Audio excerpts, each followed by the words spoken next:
I think it's great. I also have this thought about because it seems like the one who is suffering the most is the woman. Yeah, women are suffering way more today. You can measure this now. You can actually measure it physiologically. Whenever we're suffering, you can measure certain hormones, and those hormones are twice as high in women.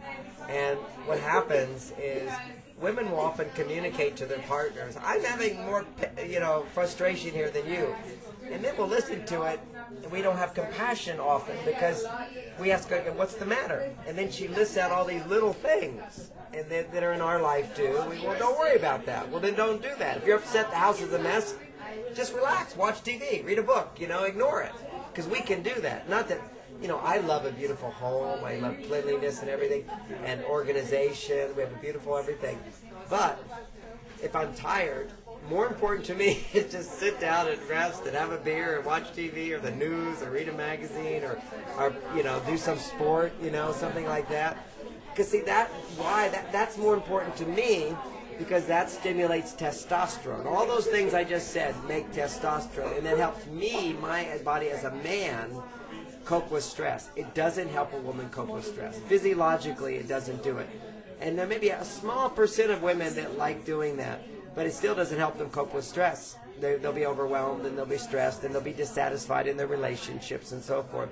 So it really is a new phenomenon today for women to complain so much about their husbands.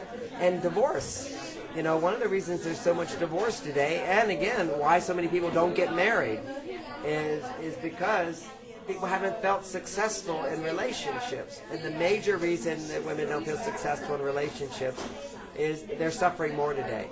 And if we can find a way to lower women's stress, the relationships will last much longer and they'll be much more successful. But people are confused. The number one complaint men have when a man ends a relationship, he basically says to me, the therapist, I say, okay, what's the matter here? And whatever he says, it's always the same message. And he says, no matter what I do, it's never enough to make her happy. You can't keep coming home to an unhappy woman. If you're a man, it's like a failure. You want to come home to a woman who's like, you get the message that your hard work, your life, makes a huge difference for her. And that she's so happy that you're in her life. Then a man just wants to come to her again and again and again. There's a movie out right now, and one of the best lines in the movie is, I wish I could remember the name of the movie. It's the actor who played Gandhi.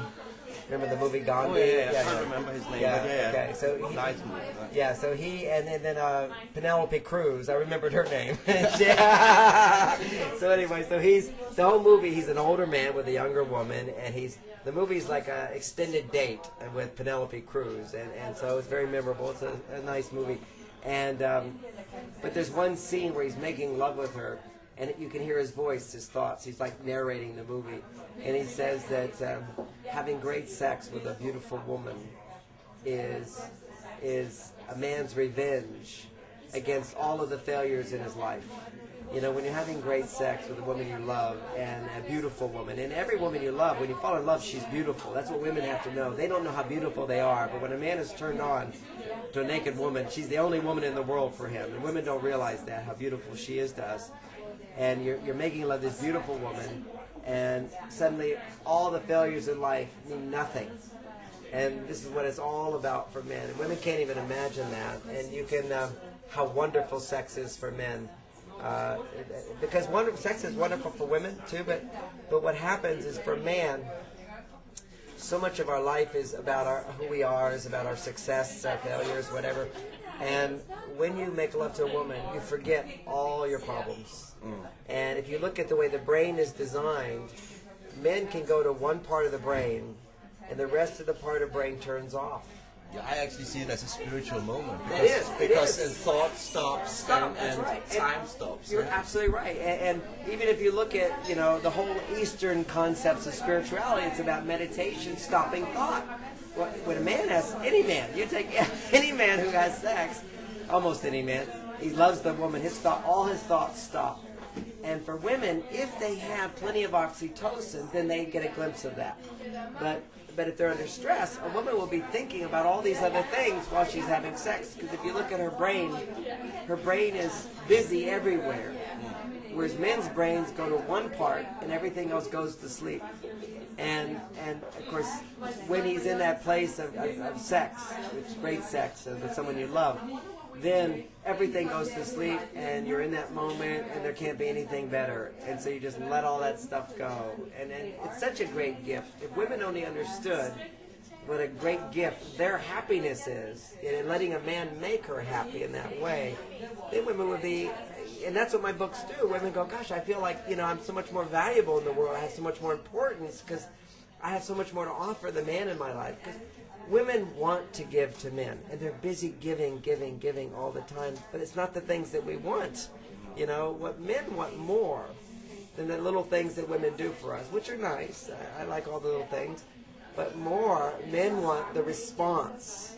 So rather than do things for me, when I do things for her, give me a positive response. And when I forget to do things, don't give me a negative response. Just ask me to do it again. And more you ask a man in a nice way, and the more you respond to it in a positive way, that man will do more and more and more for her. And this is the great thing. And I've been married now 23 years, 24 years, and know my wife 27 years, 28, maybe 30 years.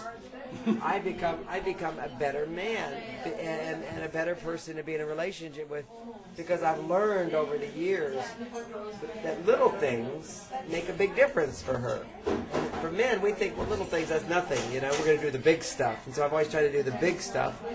But it's really a lot of little things that make women happy and keep women happy and help lower their stress, help them to be most loving, help them to respond in a loving way to a man, even when he doesn't fulfill all her expectations. Because women have all kinds of expectations, they're all over the place. I'll be having a great evening, and then I'll just go get a bottle of water and start drinking it, and I don't offer it to my wife, and she goes, "Well, you didn't offer me to water." I'm the princess here. I go, well, wait a second, you can have water too. I just forgot. And so, but when I've got plenty of testosterone and I'm feeling very successful, I go, "Oh, I'm so sorry. Here, let me get it for you." But over the years, I finally learned, okay, get water. First, offer it. If there's a cake, don't eat the whole thing. Offer some to my family members. Things that men just don't realize are so important to Venusians. That's big stuff. Big stuff.